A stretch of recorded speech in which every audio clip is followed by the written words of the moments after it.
Primero, que el hombre no es malo por naturaleza, y que la delincuencia es resultado lógico del estado de injusticia social en que vivimos. Segundo, que al cubrir sus necesidades, dándole también margen a una educación racional y humana, aquellas causas han de desaparecer. Por ello, entendemos que cuando el individuo falte al cumplimiento de sus deberes, tanto en el orden moral como en sus funciones de productor, serán las asambleas populares quienes, con un sentido armónico, den solución justa al caso. El comunismo libertario sentará, pues, su acción correccional sobre la medicina y la pedagogía, únicos preventivos a los cuales la ciencia moderna reconoce tal derecho. Cuando algún individuo, víctima de fenómenos patológicos, atente contra la armonía que ha de regir entre los hombres, la terapéutica pedagógica cuidará de curar su desequilibrio y estimular en él el sentido ético de responsabilidad social que una herencia insana le negó naturalmente. La familia y las relaciones sexuales. Conviene no olvidar que la familia fue el primer núcleo civilizador de la especie humana. Que ha llenado funciones admirabilísimas de cultura moral y solidaridad. Que ha subsistido dentro de la propia evolución de la familia con el clan, la tribu, el pueblo y la nación, y que es de suponer que aún durante mucho tiempo subsistirá. La revolución no deberá operar violentamente sobre la familia, excepto en aquellos casos de familias mal avenidas, en las que reconocerá y apoyará el derecho a la disgregación.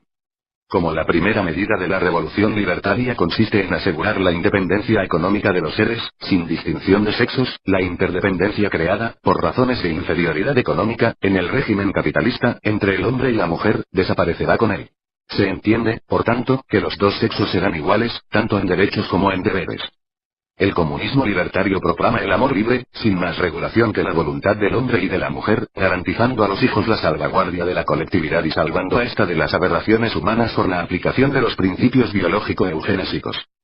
Asimismo, por medio de una buena educación sexual, empezada en la escuela, tenderá a la selección de la especie, de acuerdo con las finalidades de la eugenesia, de manera que las parejas humanas procreen conscientemente, pensando en producir hijos sanos y hermosos.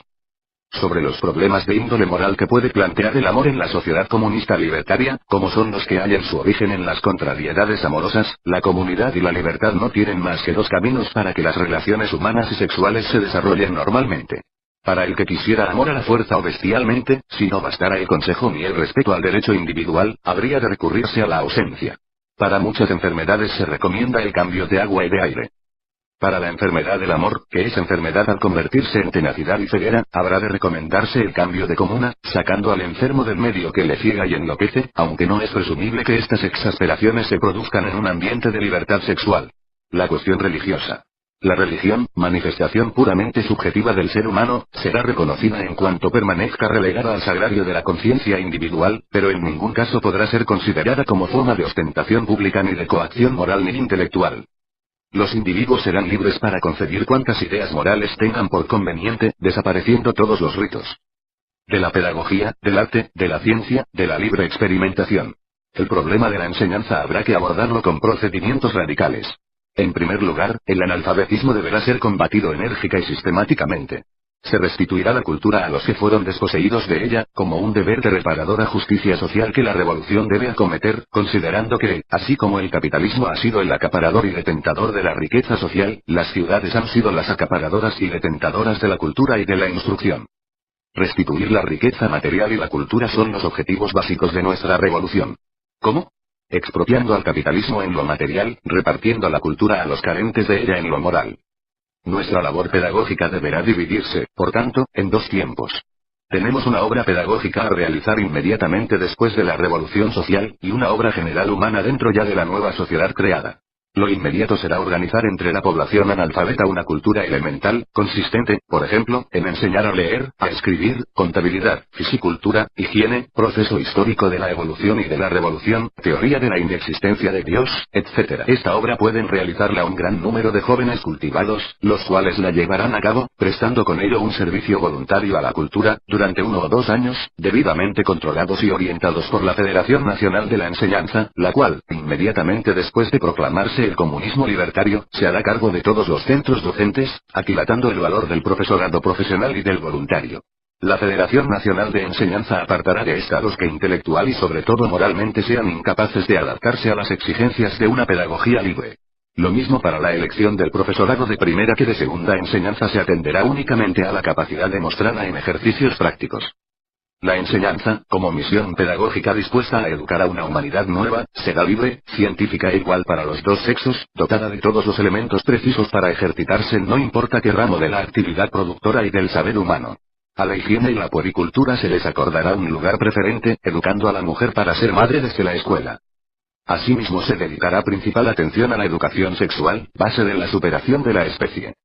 Estimamos como función primordial de la pedagogía la de ayudar a la formación de hombres con criterio propio, y conste que al hablar de hombres lo hacemos en un sentido genérico, para lo cual será preciso que el maestro cultive todas las facultades del niño, con el fin de que éste logre el desarrollo completo de todas sus posibilidades.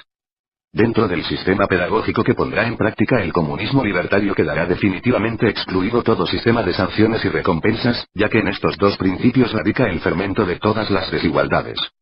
El cine, la radio, las misiones pedagógicas, libros, dibujos, proyecciones, serán excelentes y eficaces auxiliares para una rápida transformación intelectual y moral de las generaciones presentes y para desarrollar la personalidad de los niños y adolescentes que nazcan y se desarrollen en régimen comunista libertario.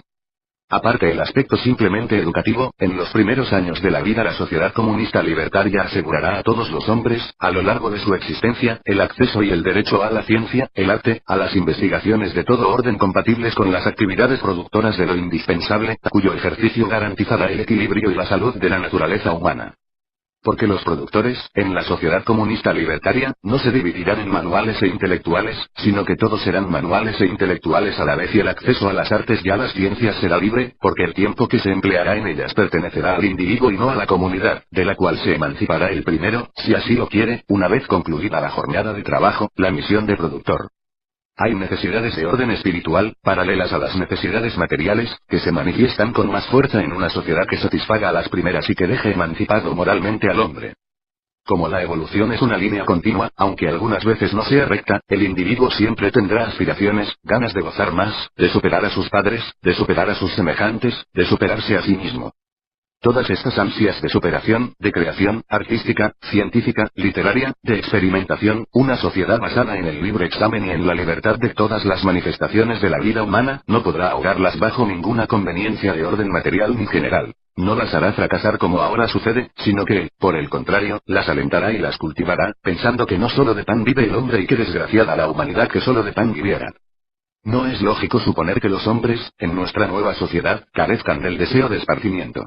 Al efecto, en las comunas autónomas libertarias se destinarán días al recreo general, que señalarán las asambleas, eligiendo y destinando fechas simbólicas de la historia y de la naturaleza.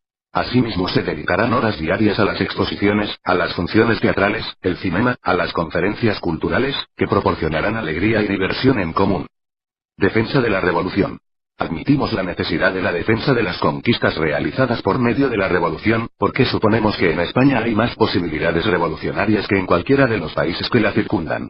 Es de suponer que el capitalismo de estos no se resigne a verse desposeído de los intereses que en el curso del tiempo haya adquirido en España.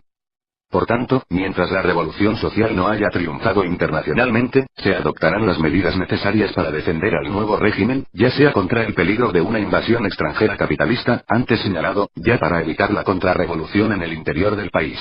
Un ejército permanente constituye el mayor peligro para la revolución, pues bajo su influencia se forjaría la dictadura que había de darle fatalmente el golpe de muerte. En los momentos de lucha, cuando las fuerzas del Estado, en su totalidad o en parte, se unan al pueblo, estas fuerzas organizadas prestarán su concurso en las calles para vencer a la burguesía. Dominada esta habrá terminado su labor. El pueblo armado será la mayor garantía contra todo intento de restauración del régimen destruido por esfuerzos del interior o del exterior. Existen millares de trabajadores que han desfilado por los cuarteles y conocen la técnica militar moderna. Que cada comuna tenga sus armamentos y elementos de defensa, ya que hasta consolidar definitivamente la revolución estos no serán destruidos para convertirlos en instrumentos de trabajo. Recomendamos la necesidad de la conservación de aviones, tanques, camiones blindados, ametralladoras y cañones antiaéreos, pues es en el aire donde reside el verdadero peligro de invasión extranjera.